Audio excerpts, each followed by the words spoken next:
Está começando mais uma entrevista da série Nada se Perde, preparo de material biológico com finalidade científica, promovida pela TV Câmara e pela Escola de Gestão e Eficiência Legislativa, a EGEL, da Câmara Municipal de Jataí, em parceria com a Universidade Federal de Jataí, a UFJ, e a Universidade de Brasília, a UNB. Hoje vamos conversar com o professor doutor Carlos Augusto de Camargo Souza Batista, atualmente lecionando na University of Toledo, no estado de Ohio, nos Estados Unidos. O professor Carlos Augusto possui graduação em Medicina pela Escola de Medicina de Itajubá, em Minas Gerais, mestrado em Public Health Administration pela Northwest Ohio Consortium for Public Health, mestrado em Anatomia pela Universidade Federal de São Paulo, doutorado pela Universidade de São Paulo, também a USP, pós-doutorado pela Medical College of Ohio e pós-doutorado pela Medical College of Georgia. Com experiência na área de morfologia, atualmente é professor titular da Universidade de Toledo. Seja muito bem-vindo, professor Carlos Augusto. Muito obrigado por sua presença. Obrigado. Um prazer. E também conosco a professora doutora Bárbara de Lima Lucas, da Universidade de Brasília e colaboradora da Universidade Federal de Jataí, a UFJ, onde foi coordenadora do Laboratório de Anatomia Humana e também do Programa de Doação de Corpos para Ensino e Pesquisa Presentes Anatômicos. Muito bem-vinda, Bárbara. Obrigado por sua presença. Olá, Francisco, TV Câmara, EGEL. Eu que agradeço a oportunidade de conversar agora com um professor que é referência na plastinação, né? Ele produziu muitos professores, pesquisadores nessa área para o nosso país, é brasileiro e continua fazendo esse trabalho de plastinação, que é o que a gente tem de mais recente para tornar disponível por mais tempo peças do corpo humano e o corpo humano para o estudo, né? Então, hoje nós vamos aprender com a pessoa que é referência no assunto. Muito obrigada, professor Carlos, por aceitar nosso convite. É um prazer. Sem dúvida. É isso aí. Então, professor Carlos Augusto, vamos começar essa nossa conversa perguntando ao senhor como acontece o recebimento do corpo doado no Laboratório de Anatomia Humana da Universidade de Toledo. Muito bem. Nós temos um serviço de doação de corpos muito bom aqui na universidade. E o interessante é que muita gente não sabe que quem criou essa doação de corpos, esse banco de doação de corpos, foi o professor Liberato Didio, outro brasileiro, que de nome, ele era professor lá em Belo Horizonte e veio para os Estados Unidos. Quando a Universidade de Toledo foi fundada, na verdade era o Medical College of Ohio, que era independente, o professor Didio foi a primeira pessoa contratada pela universidade, pelo Medical College. Então, ele como professor e catedrático da anatomia, ele teve que criar o sistema de doação de corpos daqui de Ohio, da Universidade de Toledo, né, que agora é a Universidade de Toledo. Então, na época, ele criou essa doação de corpos, e era interessante porque eles tinham várias pessoas que doavam no livro, mas na hora de finalizar a doação, quando a pessoa morria, eles não vinham. Por quê? Porque eles tinham receio de que a universidade, na última hora, ia mudar de ideia e não ia receber o corpo. Então, ele resolveu, então, na época, ter uma ideia que foi cobrar das pessoas que doam $60. E essas pessoas pagando $60 foi um vínculo que é feito numa transação comercial entre a pessoa e a universidade, e com isso cimentou, então, o sistema de doação, que ainda é utilizado até hoje. Hoje nós temos mais de 3.000 corpos doados nos livros. Nós recebemos mais ou menos 250 corpos por ano. E esses 250 corpos nós não usamos todos, nós utilizamos o máximo 36, 40 corpos, e o resto é enviado para outras universidades, outras escolas de medicina ao redor de Ohio. Tá? E é assim que o serviço de doação de corpos aqui presta serviço à comunidade. Tá? Por quê? O sistema, para você enterrar qualquer pessoa aqui nos Estados Unidos, custa uma fortuna. E as pessoas que não têm muitas condições, elas doam o corpo para nós aqui. A única coisa que eles pagam são $60, mas a escola é responsável por fazer a cremação desses corpos quando termina a utilização, e os corpos são retornados para as famílias. Tá? Além do sistema de memorial que eles têm no final do ano, etc., que nós fazemos também para honrar essas pessoas que doaram os corpos. Tá certo. E, professor, quais soluções são atualmente utilizadas ou foram desenvolvidas para o preparo do corpo? A formol, que era o básico, né, que todos nós utilizávamos, por causa dele ser considerado cancerígeno e a exposição de muito formol pode levar à formação de tumores, etc. Então, aqui eles começaram a reduzir o formol drasticamente. Mas eles não pararam por completo. Por quê? Porque a indústria também usa muito formol. Tá? Então, a redução foi grande, e substituído, então, por fenol, outras substâncias, glicerina, etc. Mas não é o tipo de glicerina que é feito, por exemplo, no Brasil, onde se glicerinam as peças. Né? As peças, elas são embalsamadas, vamos dizer aqui, com essa solução com menor teor de formol, um pouco maior de fenol, e tem álcool na fórmula, etc. E outra coisa é o seguinte, nós não utilizamos tanques para armazenagem desses cadáveres.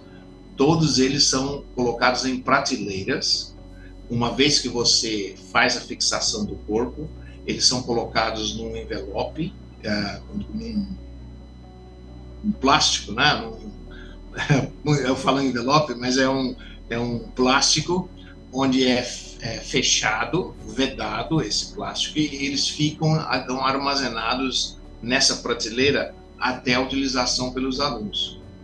E os alunos, uma vez eles recebem o corpo na mesa, eles são colocados dentro também de um recipiente de plástico, vamos dizer assim, de um saco de plástico, onde ele é aberto e fechado toda vez que o aluno precisa utilizar.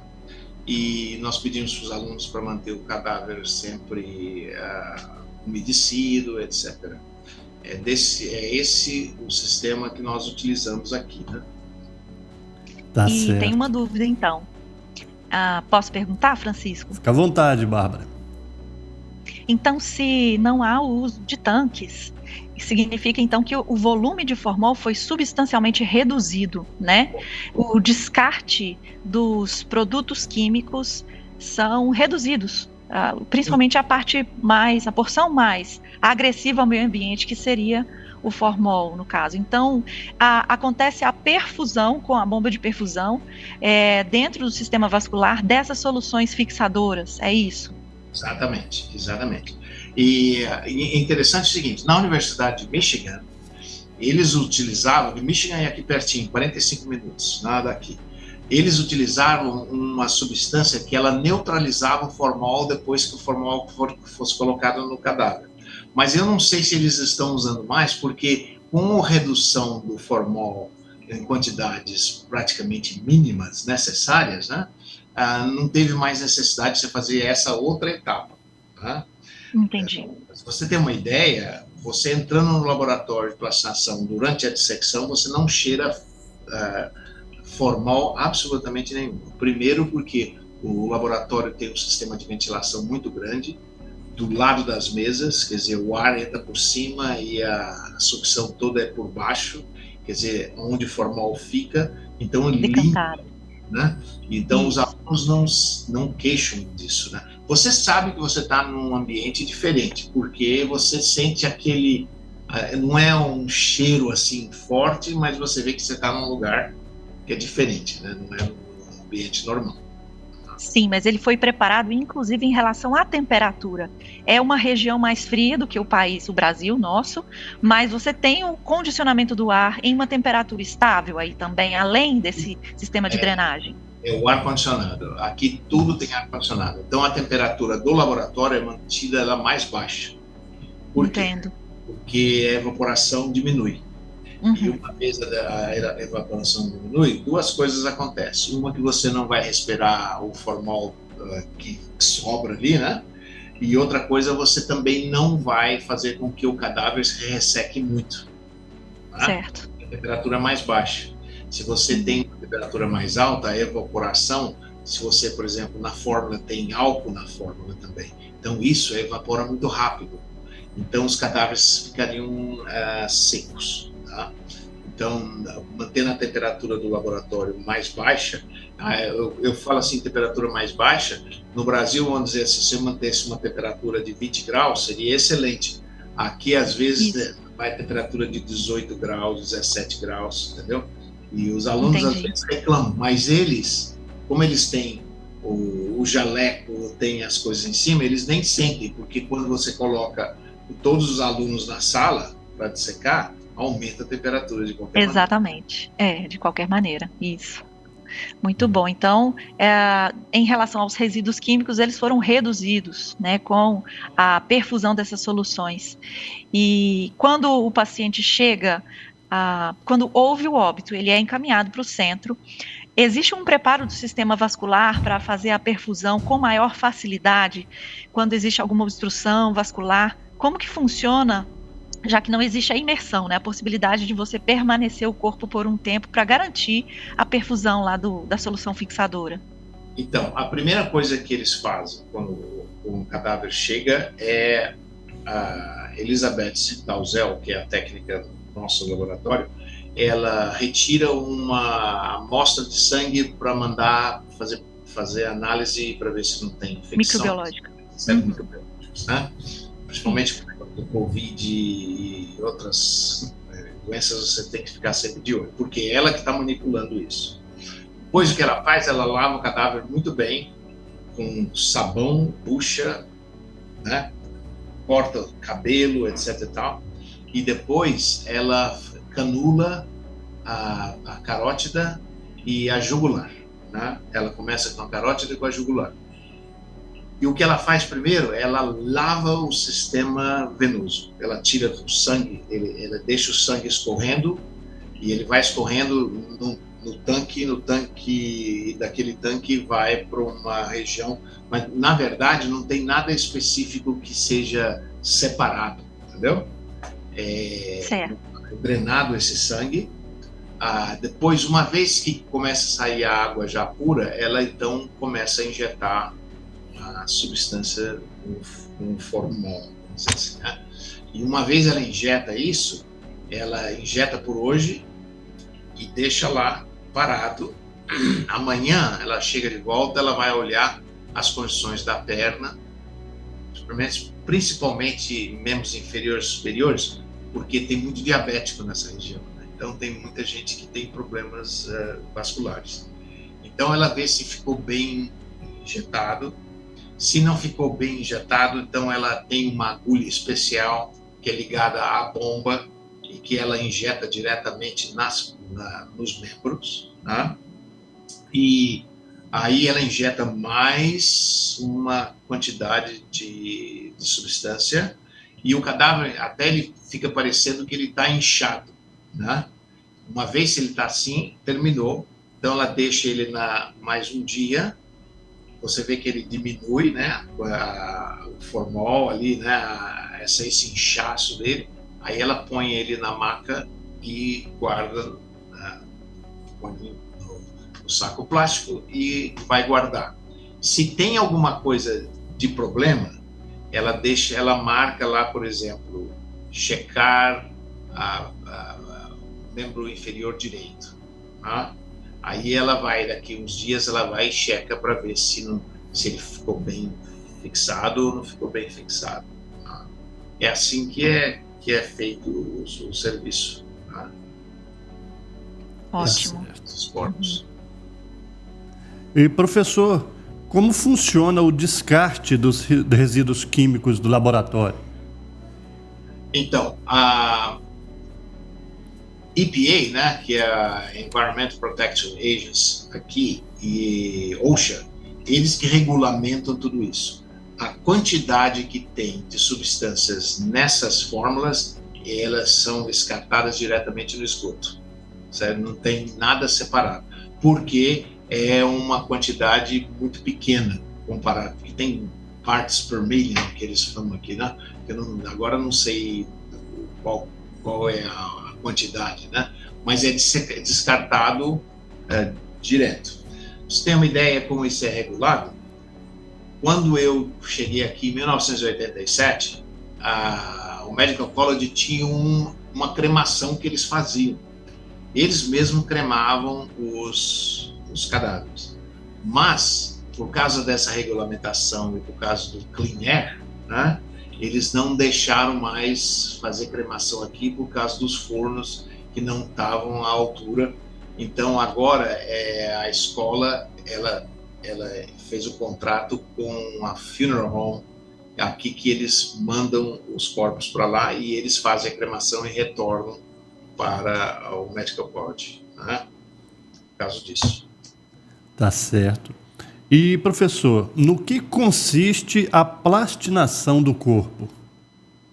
Então, a plastinação é um método de preservação, vamos dizer assim, né? Quando o professor von Hagens inventou a técnica, a ideia era retirar essas peças que são colocadas em formol líquido e fazer com que elas fossem colocadas, por exemplo, pode-se deixar em cima de uma mesa, sem problema. Então, a ideia é justamente remover a água e a gordura do tecido e substituir por um polímero, ou silicone, ou epóxi, ou poliéster. Esse silicone, quer dizer, esse polímero, esse daí você não precisa de nada para manter. A peça, uma vez você cria, essa peça vai provavelmente ser indefinida, né? Vai ficar o tempo todo bom para ser usado. A única coisa que eu falo aqui sempre é o seguinte: as peças anatômicas plastinadas não são a provas de aluno, porque o aluno ele nunca fica satisfeito em olhar, ele tem que pegar uma pinça e puxar, né? Então, cada vez que ele faz isso, ele pode quebrar a peça, porque é silicone, né? Então, essas peças, vamos dizer que se prepara uma peça hoje, provavelmente vão durar 10 anos, ou até mais, se o professor pedir para os alunos para tomarem cuidado das peças, né? Porque se eles não enfatizarem isso, é muito difícil, né? Porque os alunos eles não pensam que essa peça é difícil para se obter, né? Então o professor von Hagens mesmo fala que as peças plastinadas dele vão durar mais do que as múmias do Egito, porque uma vez as múmias, você começa a abrir as múmias e tirar como é que fala? Tirar o pano, etc., elas começam a se deteriorar. E as peças siliconizadas nunca vão se deteriorar, né? Verdade. É verdade. Se torna um plástico, né? O material é substituído. A vantagem porque Sim. Você poderia pensar assim: então qual que é a diferença de você ter uma peça plastinada e um modelo plástico, certo? É completamente diferente, porque o modelo plástico ele é primeiro manufaturado de uma maneira que ele representa uma estrutura, certo? A peça plastinada não, é o tecido real mesmo, certo? Então, por exemplo, peças que nós temos variações anatômicas normais entre um homem e uma mulher, entre um indivíduo e outro indivíduo que tem uma artéria mais, uma artéria menos, uma artéria mais curta, uma artéria mais longa, isso é representado muito bem na plastinação, porque é o real. Se você tem duas peças, dois cadáveres plastinados, eles vão ser diferentes. Já a peça que é manufaturada, não. Eles fazem, como é que fala? Eles escolhem um modelo, né? Então, que é básico, né? Não tem essa variação anatômica, né? Certo.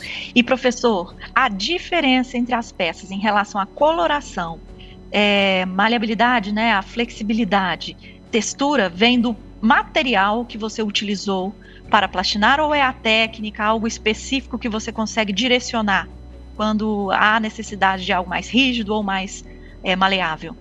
Então, o maior problema é o seguinte, é que a técnica de plastinação, só um minutinho que alguém está chegando aqui.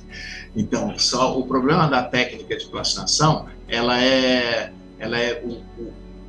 você tem que usar químicos, né? Como, por exemplo, você usa acetona, ou você usa... primeiro você faz a fixação, depois você usa acetona. E esses produtos vão dando uma dureza maior na peça, certo? Então, a flexibilidade da peça é muito inconsistente. Por que inconsistente? Por exemplo, se você pegar um intestino ou um estômago, eles são muito flexíveis, porque a espessura das paredes são muito pequenas. Então, você pode até torcer eles, que eles voltam ao normal. Mas se você pegar um membro superior e um membro inferior, eles são mais rígidos, porque você tem uma estrutura de músculo e depois da fixação e a uso da acetona, eles se tornam mais rígidos. Então, qual é a vantagem disso? As peças que são flexíveis é muito bonito. Você pode até colocar luz dentro da peça e ela fica transparente, tá? Agora, as peças mais duras, por exemplo, se você quer ver uma dissecção profunda, é muito difícil de você retirar o tecido da frente. Então, muito prático aqui para nós termos, por exemplo, um membro superior dissecado 3, 4 diferentes jeitos, superficial, profundo, só artérias, só veias. Então fica uma coleção. Então o aluno pode ver todas essas peças e estudar toda a anatomia nessas peças diferentes. Tá certo. Professor, o senhor poderia falar sobre a infraestrutura necessária para preparo de corpos doados com o objetivo de obter peças plastinadas? Não tem muita diferença.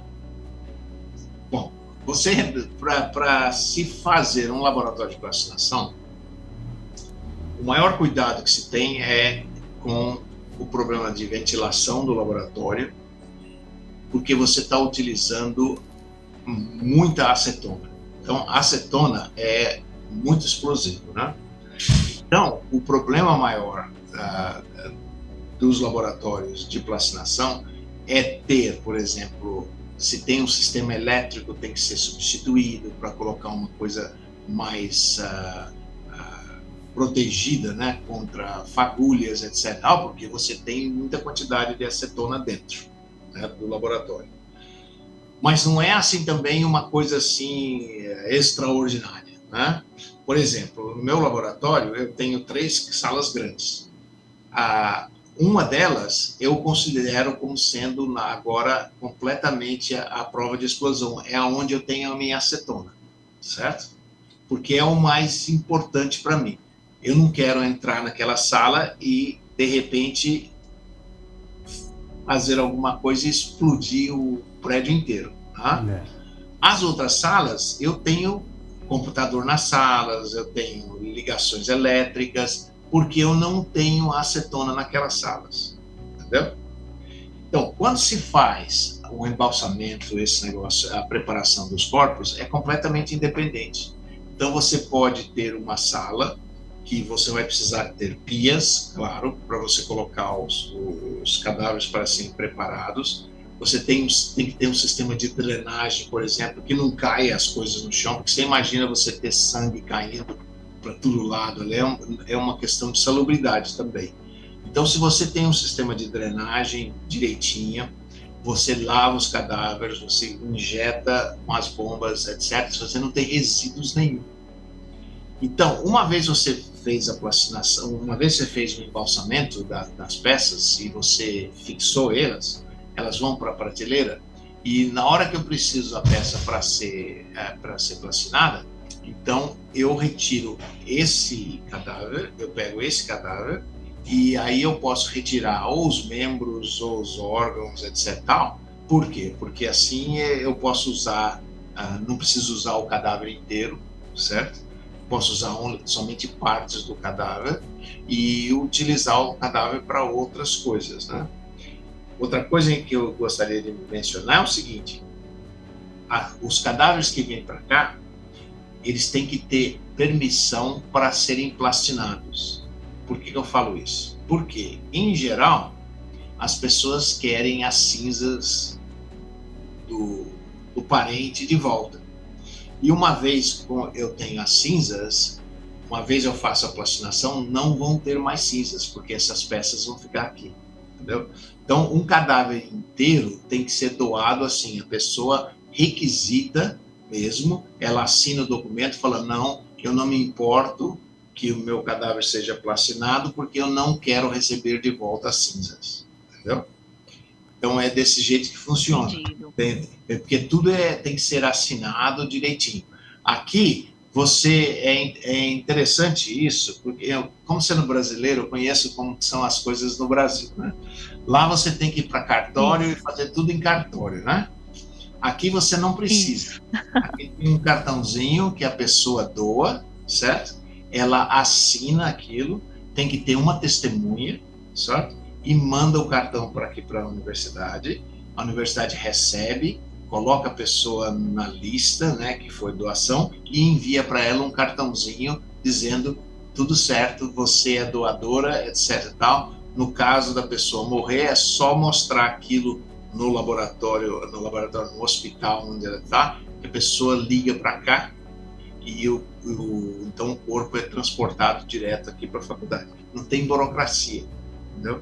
É uma coisa fantástica. Há um incentivo à atividade de doação, né, para agilizar a chegada do corpo no preparo no laboratório, né, para o preparo no laboratório, isso mesmo. Nós não temos indigentes aqui, né? Não existe indigente nos Estados Unidos. Aqui, pelo menos, eu não posso generalizar nos Estados Unidos, né? Porque não sei como que nas cidades grandes como Chicago, Nova York, mas aqui, indigente não tem. O sistema não reclamado não existe aí, não existe, né? Eles são identificados e... Todos eles, e são todos eles por doação mesmo. Eles têm que doar em vida para que o corpo seja recebido. Porque se ele não... Um parente não pode doar o corpo depois que a pessoa morreu, certo? Por exemplo, seu tio faleceu, ele não tem como fazer nada, vamos doar para a universidade? Não tem mais, porque a pessoa em vida tem que doar. Certo? Entendido. Tá certo. Professora Bárbara, mais alguma questão ao professor Carlos Augusto? Bom, as perguntas são inúmeras, mas eu acho que o tempo não nos permite solucioná-las completamente, né? Eu preciso agradecer essa oportunidade de aprender, dizer que estamos disponíveis para colaborações, né, professor? Trabalhos em colaboração, assim, trazer esse assunto sobre o valor do material biológico, como funciona em outros países, foi extremamente interessante para que a gente consiga entender as lacunas, os problemas que dificultam acontecer da mesma forma no nosso país, né? Então, agradecer imensamente a sua fala, sua aula e a oportunidade da TV, né, de permitir, oportunizar esse diálogo aqui. Foi um prazer muito grande. Prazer foi todo nosso, nós conversamos com o professor doutor Carlos Augusto de Camargo Souza Batista, que leciona na Universidade de Toledo, no estado de Ohio, nos Estados Unidos. E eu quero agradecer também à professora doutora Bárbara de Lima Lucas por mais uma participação aqui na série Nada se Perde. Obrigado, professora. Muito obrigada e até o próximo episódio. Exatamente, termina então mais uma entrevista da série Nada se Perde, preparo de material biológico com finalidade científica, promovida pela TV Câmara e pela Escola de Gestão e Eficiência Legislativa, a EGEL, aqui da Câmara Municipal de Jataí, em parceria com a Universidade Federal de Jataí, UFJ, e a Universidade de Brasília. Até a próxima.